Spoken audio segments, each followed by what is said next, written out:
Okay. ఇప్పుడు ఆయనతో ప్రయాణం చేసేటప్పుడు అంటే మీరు ఇప్పుడు వరకు ప్రయాణం చేస్తున్నారు. ఈ మధ్యలో ఏదన్నా జగన్ గారితో ఇలాంటి సమస్యలు ఉన్నాయి, దీని మీద పోరాడాలి, ఇలాంటి డిస్కషన్స్ జరిగాయా?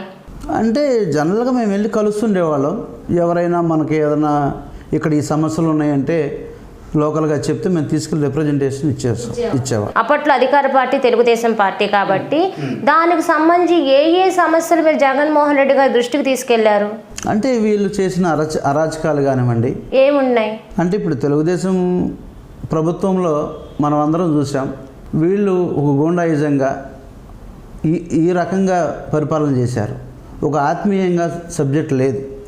అటువంటి ఏదైనా సందర్భం వచ్చినప్పుడు ఎవరైనా వచ్చినప్పుడు వాళ్ళ సమస్యలను తీసుకెళ్ళి ఆయనకి రిప్రజెంటేటివ్ ఆయన దృష్టికి తీసుకెళ్ళాలి. ఆయన ఎలా స్పందించేవాళ్ళు? ఆయన తప్పకుండా ఆయన పరిష్కరించేవాళ్ళు. ఆయన పరిధిలో ఉన్నది పరిష్కరించేవాళ్ళు.